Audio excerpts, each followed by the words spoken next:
Bueno, este es un caso pequeñito, cortico, que quiero que discutamos porque fue muy interesante para nosotros el abordaje diagnóstico y para que les sirva para que cuando tengan casos más o menos similares puedan tener otras opciones. Entonces, es un paciente masculino de 12 años de edad que asiste a la consulta con un cuadro de dolor en mi abdomen inferior, tipo cólico diario, con una intensidad de 8 sobre 10, asociado a la evacuación, acompañado de hematoquexia, pérdida de peso no especificada con periodos de estreñimiento por el que requería uso de laxantes.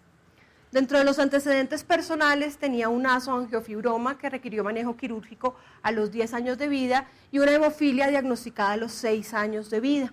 No tenía ningún antecedente familiar de importancia, salvo que la madre presentaba también alguna alteración en la coagulación, tenía unos tiempos de la coagulación prolongados y se había sospechado que ella fuera una portadora de hemofilia, entre comillas, pero al paciente no se le había hecho un estudio adecuado de su hemofilia, no tenía datos de los niveles de factores ni nada, sino simplemente refería que le habían manifestado que tenía un trastorno de la coagulación. En el examen físico se encuentra un bajo peso para la talla, el resto del examen físico era completamente normal.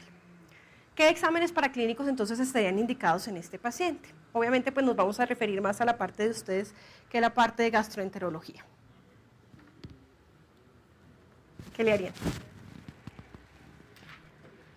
Cuenten, enséñennos ahora ustedes.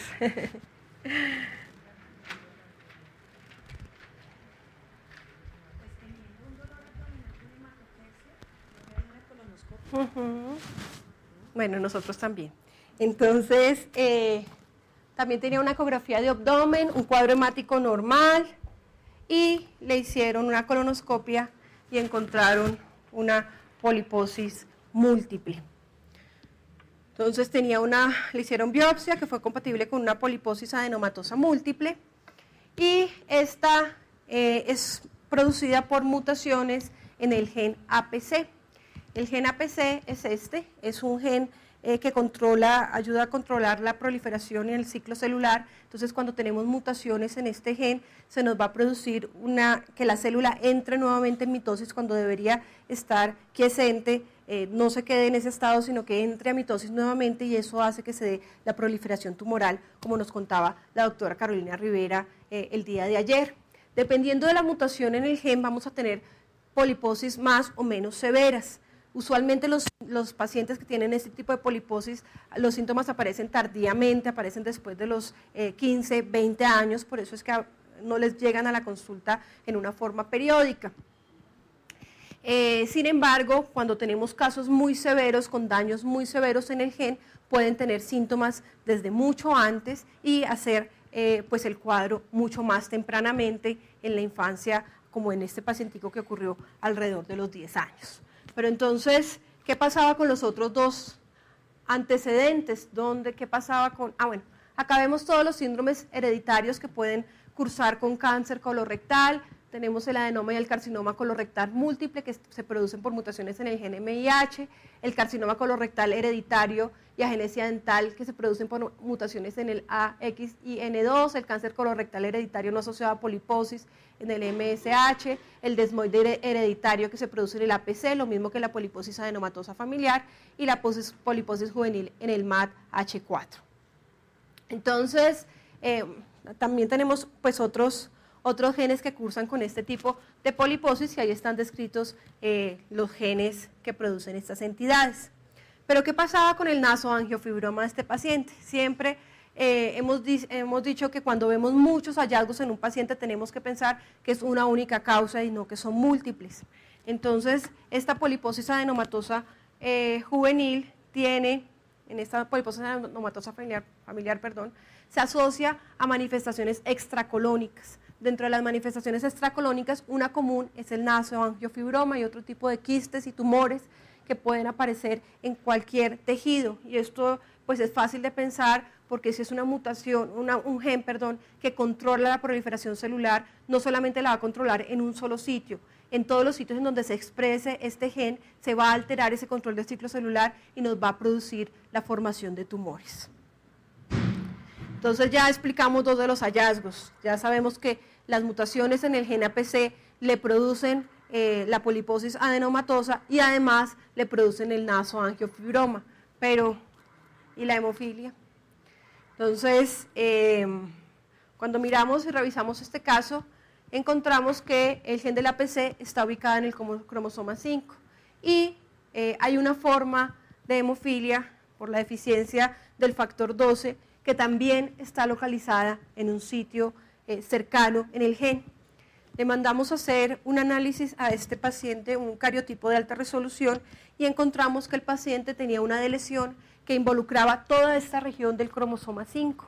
Eso se llama un síndrome de genes contiguos.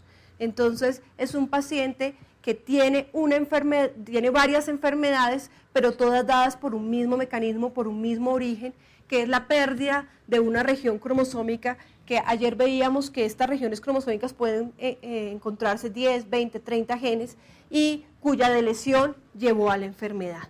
Entonces, estamos terminando de analizar este caso. Le hemos pedido también una hibridización genómica comparativa para estrechar mucho más el sitio donde se encuentra la delesión. Vamos a hacerle examen de cariotipo a los padres también para ver si alguno de los dos tiene una alteración estructural que promueva o que haya facilitado esta delesión. Entonces, este era un caso muy cortico, pero muy interesante que quería mostrarles porque fue algo muy chévere para nosotros poder llegar a este diagnóstico y poder sospechar este síndrome de genes contiguos. Y pues, ¿qué va a pasar con este paciente? ¿Cuál es el riesgo de recurrencia para sus hijos? A ver si le pusimos cuidado ayer a la conferencia mía. ¿Qué piensan? ¿Qué le diríamos a este paciente que tiene una delesión heterocigota en este cromosoma 5? ¿Cuántos cromosomas 5 tiene? 2, ¿cierto? Uno que tiene la delesión y el otro que no la tiene. Entonces, ¿cuál es el riesgo de recurrencia? 50%. Si da el cromosoma 5 que no tiene la delesión, sus hijos van a ser completamente sanos. Si da el cromosoma 5 que tiene la delesión, sus hijos van a desarrollar la enfermedad. La poliposis adenomatosa tiene una penetrancia del 100%, o sea, una penetrancia completa. Todas las personas que tienen la mutación desarrollan la enfermedad. Entonces, tendríamos que entrar a decidir si a este paciente qué tratamiento se le da, si se le hace colectomías, semicolectomías, para prevenir el cáncer posterior que puede ser secundario a esta poliposis.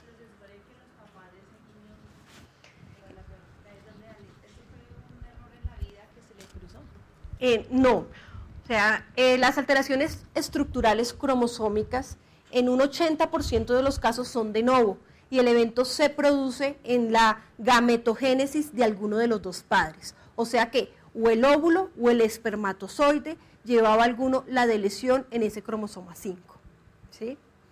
Eso ocurre en el 80% de los casos, pero hay un 20% de los casos que puede ser una delesión heredada, porque alguno de los padres tenía una traslocación balanceada en donde, por ejemplo, la mamá, vamos a suponer que era portadora, ella tenía sus 2 cromosomas 5, a uno de sus 2 cromosomas 5 le faltaba esta porción, pero estaba ubicada en el cromosoma 7. Tenía una traslocación entre este pedazo del cromosoma 5 y se le había pegado al cromosoma 7. Ella no tenía ningún problema porque tenía toda su información genética completa, desordenada pero completa. Pero cuando le pasó a sus hijos la información, le pasó a este niño el cromosoma 5 que le faltaba este pedazo, pero no le pasó el 7 que tenía el pedazo del 5, sino le pasó el otro 7 que no tenía, que estaba normalito. Entonces, ahí él sí tiene una falta de esa información genética y desarrolla la enfermedad. Entonces, esto es muy importante porque nos toca hacerle cariotipo a los padres, porque en todas las alteraciones estructurales es necesario descartar que los padres no sean portadores de una translocación balanceada y esto nos va a cambiar los riesgos de recurrencia para los hermanos del paciente. Ya sabemos que para los hijos es del 50%, pero para los hermanos puede ser desde un 1% si esto es de novo o fue un evento en la gametogénesis, hasta un 33% si es algo heredado de sus padres. ¿Sí? ¿Alguna?